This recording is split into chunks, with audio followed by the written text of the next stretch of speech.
Γεια σας, καλώς ορίσατε σε ένα ακόμα podcast του προγράμματος Next Gen Parenting, ενός προγράμματος Erasmus+, το οποίο έχει ως σκοπό να αναπτύξει την κριτική σκέψη των γονιών σε σχέση με ζητήματα έμφυλης βίας και πώς μπορούν τα παιδιά και οι έφηβοι να προστατευτούν από την βία στο διαδίκτυο, ποιος ο ρόλος των γονιών, τι μπορούν να κάνουν και πώς μπορούν να μάθουν περισσότερα πράγματα ώστε να προστατεύσουν τα παιδιά τους. Σήμερα έχουμε την πολύ μεγάλη χαρά να είναι μαζί μας σε αυτό το podcast η Αφροδίτη Παπαζαρκάδα, η οποία είναι θέατρο-παιδαγωγός με ειδίκευση στα ζητήματα των έμφυλων στερεοτύπων και της βίας, καθώς έχει δουλέψει πάρα πολλά χρόνια, κυρίως με εφήβους, προσπαθώντας και μέσω του θεάτρου και καινοτόμων πρακτικών να συζητήσει και να βοηθήσει στο ξεπέρασμα, τέλος πάντων, των στερεοτύπων των εφήβων. Γεια σου, Αφροδίτη. Χαίρετε, Έρση. Σας ευχαριστώ πολύ για την πρόσκληση. Εμείς ευχαριστούμε.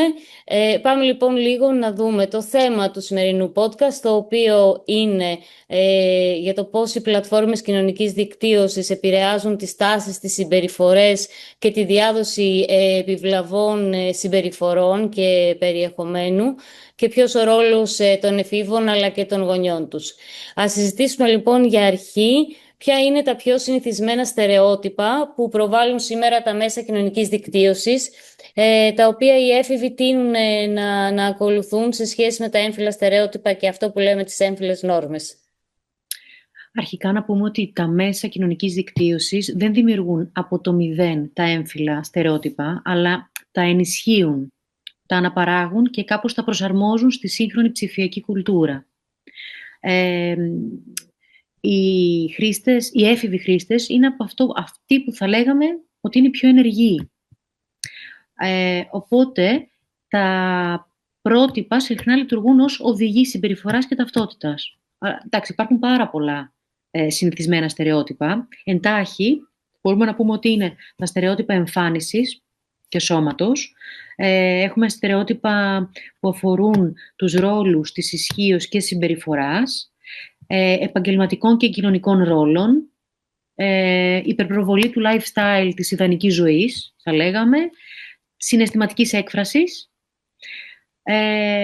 και μετά έχουμε και την αντίληψη του φύλου. Τώρα όλα αυτά έτσι λίγο επιγραμματικά. Οκ. Τώρα, σε σχέση με αυτό που είπαμε και για τα στερεότυπα των φύλων, πώς διαμορφώνουν τα social media τις αντιλήψεις των εφήβων, κυρίως σε σχέση με το τι είναι αρενοπότητα, τι είναι θηλυκότητα, και πώς το βιώνουν αυτό οι έφηβοι, κυρίως από τους μαθητές σου, από αυτά που βλέπεις και στις τάξεις που είσαι. Είμαστε λίγο... Βλέπουμε, ας πούμε, στα social ότι υπάρχει μία έτσι τάση τα κορίτσια να φαίνονται λίγο πιο αδύναμα και πιο συναισθηματικά. Τα αγόρια είναι τα πιο δυνατά, τα αγόρια δεν πρέπει να κλαίνε, τα αγόρια πρέπει να είναι έτσι πιο σκληροτράχυλα, ας πούμε. Ενώ τα κορίτσια, αυτό. Οπότε τα κορίτσια έχουν μία έτσι πιο γκέρλι εμφάνιση στα social, στα μέσα κοινωνικής δικτύωσης, ενώ τα αγόρια έχουν μία πιο έτσι αντρική, μια αντρίλα πρέπει να βγάζουν. Ναι. Αυτό που λέμε η τοξική αρενοπότητα ή όλα αυτά τα οποία και τώρα τελευταία και ακόμα και από αυτή τη σειρά του Adolescence έχουμε δει σε σχέση με το πώς πρέπει να είναι τα αγόρια, ή είναι κάτι το οποίο το διαπιστώνεις, ας πούμε, στα μαθήματά σου, στις τάξεις σου, σε σχέση με την τόσο έντονη τοξική αρενοπότητα? Το βλέπεις συνεχώς. Βλέπεις ότι αρχικά τα παιδιά στην εφηβεία είναι σε μια φάση εξερεύνησης. Εξερευνούν τις σχέσεις, την ταυτότητά του φίλου, τη σεξουαλικότητά τους. Οπότε έχουν συνέχεια έτσι, όχι διαμάχη ακριβώς, σε αναζήτηση να καταλάβουν τι είναι το αγόρι και τι είναι το κορίτσι. Προσπαθούν να βρούνε απλές στερεοτυπικές απαντήσεις, όμως αυτό και τα μπερδεύει, και επειδή βλέπουν πράγματα τα οποία δεν μπορούν ακριβώς να τα αξιολογήσουν, λίγο τους δημιουργεί μια σύγχυση. Οπότε, κάτι το οποίο μπορεί να έχει περιεχόμενο αστείο, μπορεί να γίνει ξαφνικά να είναι πολύ σοκαριστικό. Οπότε στην πραγματικότητα είναι πράγματα από το ντύσιμο πιο απλά, από το ατάκες που θα δουν, οι οποίες μετά γίνονται πολύ μεγαλύτερες, παίρνουν άλλες διαστάσεις. Μετά επαναλαμβάνουν συνεχώς το ίδιο περιεχόμενο, το βλέπουν ξανά και ξανά. Αυτό μετά το θυμούνται όλο και περισσότερο. Και έτσι, επειδή δεν θέλουν να αποκλίνουν και από τις ομάδες, πρέπει να ανήκουν κάπου, γιατί σε αυτή την ηλικία το αίσθημα του ανήκειν είναι πολύ μεγάλο. Όλο αυτό αρχίζει και χτίζεται σιγά σιγά και πάει και τείνει σε αυτό που λες εσύ, τοξική αρενοπότητα.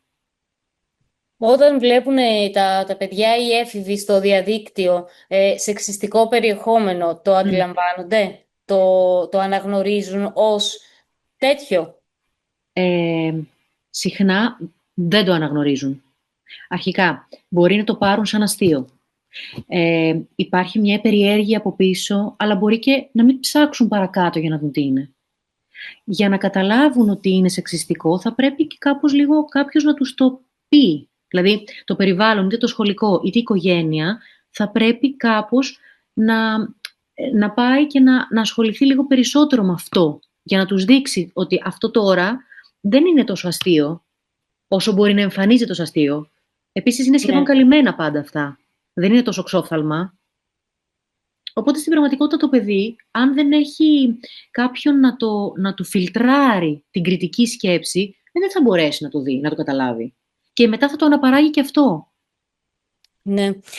Βλέπεις, ειδικά τα τελευταία χρόνια, με την τόσο μεγάλη επίδραση που έχουν τα social media, μπορείς εσύ από αυτά που συζητάς και με τους μαθητές σου να μας πεις γιατί έχουν τόσο πολύ μεγάλη επίδραση τα social media που πολλές φορές ξεπερνάνε και την επίδραση της οικογένειας ή την επίδραση του σχολείου πάνω στα παιδιά και στους εφήβους? Τι είναι αυτό, εάν μπορείς να μας πεις, που κάνει τα social media τόσο επιδραστικά στο μυαλό των εφήβων? Υπάρχει... Λοιπόν, επειδή τα παιδιά, όπως είπαμε, έχουν αυτό το κομμάτι, σε αυτή την ηλικία πρέπει να αναπτύξουν αυτό το ανήκειν κάπου, επηρεάζονται πάρα πολύ. Οπότε, επειδή επηρεάζονται πολύ και από τους φίλους, όλο αυτό μαζί δημιουργεί όλο αυτό που λες εσύ. Άρα, στην πραγματικότητα, τι είναι αυτό που επηρεάζει και το βλέπουν συνέχεια, είναι το ότι θέλουν κάπου να τα λένε και να ταυτίζονται με κάποιον. Είναι η ηλικία της ταύτισης, είναι η ηλικία του ανήκειν, είναι η ηλικία του να συμπορεύομαι με κάποιον. Και φυσικά είναι όλα, τα περισσότερα είναι αφιλτράριστα, όπως είπαμε. Βλέπουν πράγματα τα οποία, από influencers κυρίως, τα οποία τα θεωρούν ότι έτσι είναι η ζωή. Βλέπουν την εικόνα και δεν βλέπουν όλη την εικόνα, βλέπουν ένα μέρος της εικόνας, βλέπουν μία μικρή φέτα από το στιγμιότυπο που θα ανεβάσει ένας. Από πίσω κρύβονται 1002 άλλα πράγματα, ωστόσο. Βλέπουν το lifestyle και όχι όλη την εικόνα. Ναι, ναι. Τα social media ενισχύουν τις ανισότητες που υπάρχουν ήδη, δημιουργούν καινούργιες? Υπάρχει περίπτωση να λειτουργήσει κάποιος influencer ή δημιουργός περιεχομένου θετικά εναντίον, ας πούμε, των στερεοτύπων? Νομίζω ότι πιο πολύ αρνητικά φέρνουν παρά ενισχύουν θετικά. Κυρίως βλέπουμε το κομμάτι της τέλειας ζωής, των οικονομικών, ας πούμε, απολαβών. Βλέπουμε πράγματα τα οποία, αν δεν είναι σε θέση κάποιος να τους εξηγήσει, ξαναλέω, να τους εξηγήσει ότι αυτό που βλέπεις δεν είναι η πραγματικότητα, δεν μπορεί το παιδί να ξέρει ότι αυτό που βλέπει δεν είναι αληθινό στο 90%.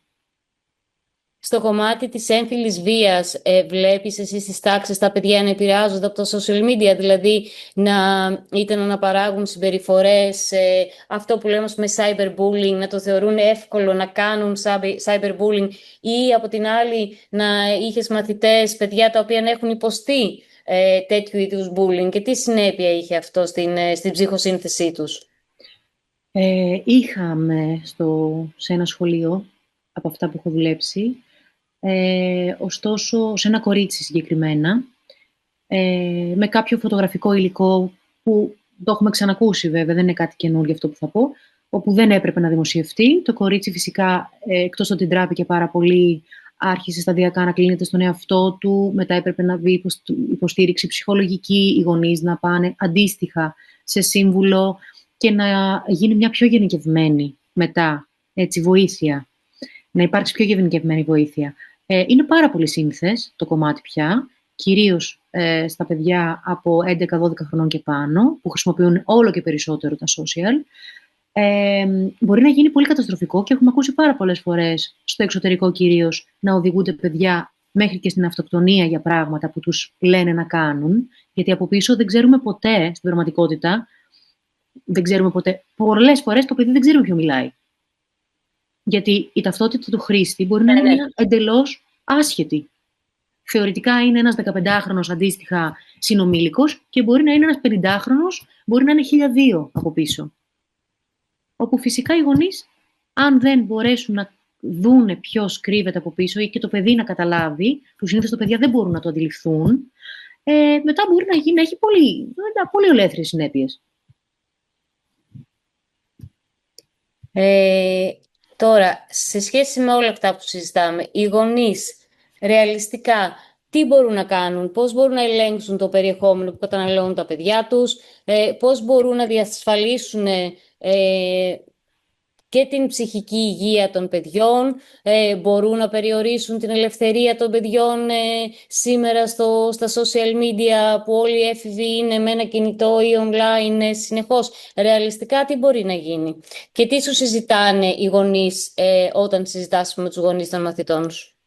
Λοιπόν, ο έλεγχος με την έννοια του ελέγχου των social media δεν μπορεί να γίνει με την απόλυτη επιτήρηση. Θέλει συνδυασμό τεχνολογικών εργαλείων και μιας επικοινωνίας σωστής με το παιδί. Ούτως ώστε το παιδί να μάθει πώς μπορεί να χρησιμοποιεί τα social με ασφάλεια.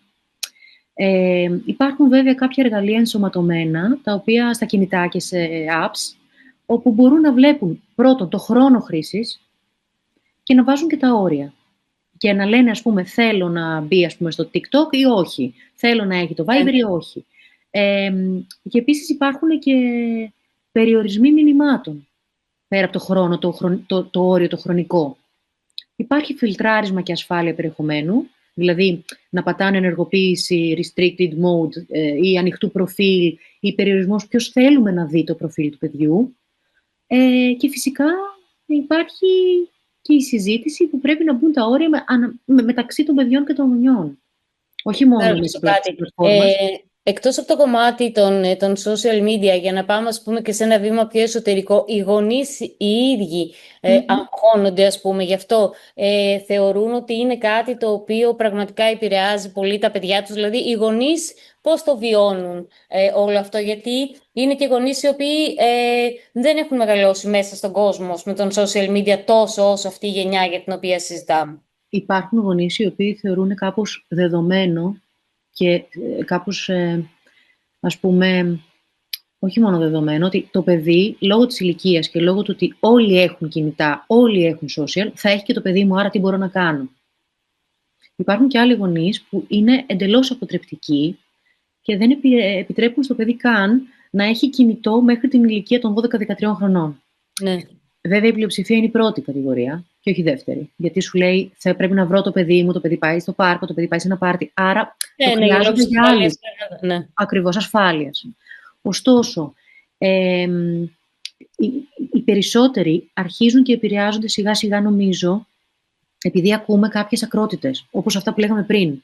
Οπότε αρχίζουν, ψηλιάζονται περισσότερο και μπαίνουν σε μια νοοτροπία λίγο να αρχίζουν να κόβουν. Ναι. Τα τελευταία γεγονότα ότι θα πρέπει μέχρι τα 15 να μην έχουν κινητά. Ναι, για αυτή την καινούργια νομοθεσία. Την καινούργια νομοθεσία αρχίζουν λίγο και κάπως προσπαθούν να περιορίζουν τη χρήση και κινητού και όλων των social. Και ποια είναι τα σημάδια τα οποία πρέπει να προσέχουν οι γονείς για να εντοπίσουν αν τα παιδιά τους στην εφηβεία καταναλώνουν περιεχόμενο το οποίο προωθεί το μίσος και τα έμφυλα στερεότυπα. Πώς θα το δουν και πώς θα το κρίνουν οι γονείς. Λοιπόν, οι γονείς θα πρέπει κάπως να είναι alert. Γιατί θα αρχίζει το παιδί κάπως να διαφοροποιεί τη συμπεριφορά του και σε αυτά που λέει και στον τρόπο που κινείται. Ναι, Οπότε στον τρόπο που υπάρχει.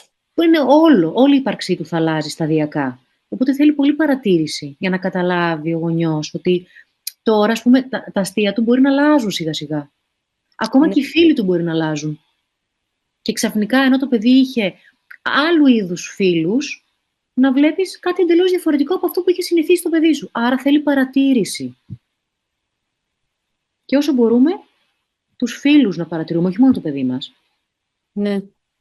Είναι ένα κομμάτι δύσκολο και για τον γονιό να το αποδεχτεί αν το παιδί του ανήκει, παραδείγματος χάρη, σε ένα περιβάλλον το οποίο προωθεί το cyberbullying. Είναι κάτι το οποίο οι γονείς μπορούν να το δουν και να το αποδεχτούν και οι ίδιοι, να δουν το δικό τους μερίδιο ευθύνης σε όλο αυτό. Αυτό είναι το πιο δύσκολο απ' όλα. Συνήθως το μερίδιο ευθύνης θα το ρίξουμε κάπου αλλού, έτσι έχουμε μάθει και συνηθίσει. Να μην φταίμε εμείς, αλλά να φταίνε κυρίως οι απ' έξω. Συνήθως φτάνουμε στην υπεραιτέρω κατάσταση για να αποδεχτούμε ότι κάπου έχουμε σφάλει και εμείς και έχουμε και εμείς μερίδιο. Και το πιο δύσκολο κομμάτι είναι να το καταλάβει ο γονιός. Δηλαδή συνήθως θα κρίνουμε, θα πούμε ο φίλος, ο δάσκαλος ή η γειτονιά και στο τέλος θα γυρίσουμε το δάχτυλο σε εμάς, να πούμε ότι εμείς είμαστε αυτοί που θα έπρεπε να είχαμε κάνει άλλα βήματα, άλλη συζήτηση με το παιδί και φυσικά να είχαμε βάλει άλλα όρια. Ναι. Τώρα, το συζητήσαμε λίγο και πριν και είπαμε ότι κατά βάση οι influencers δημιουργούν και προωθούν πιο αρνητικά πρότυπα. Υπάρχει ένας τρόπος, αφού τα social media είναι τόσο πολύ μέσα στη ζωή των εφήβων, να μπορέσει ένας influencer να δημιουργήσει κάτι πιο θετικό? Γιατί υπάρχουν και κάποια παραδείγματα που προσπαθούν με έναν τρόπο να συζητήσουν περισσότερο την ισότητα. Αυτό πιστεύεις ότι θα είχε κάποιο impact, θα είχε επίδραση στους εφήβους? Θα είχε φυσικά. Δεν ξέρω κατά πόσο όμως θα είχε τόσο μεγάλη απήχηση. Μπορούν Όσο να κάνουν έχει το αρνητικό, το βίαιο, το πιο, ναι. Γιατί θα μπορούσαν, ας πούμε, αντί για την εικόνα, να δείχνουν περισσότερο εμπειρίες οι influencers.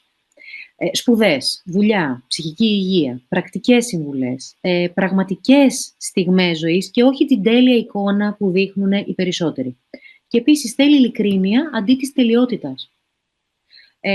Οπότε, επειδή η ζωή δεν είναι πάντα instagramική, ούτε αυτό το τέλειο, υπάρχουν δυσκολίες και αποτυχίες και το θέμα είναι να δείχνουμε την προσπάθεια για να φτάσουμε εκεί, όχι το αποτέλεσμα. Το αποτέλεσμα φαίνεται πολύ εύκολο. Τα βήματα για να γίνει όλο αυτό δεν μας το λέει κανείς.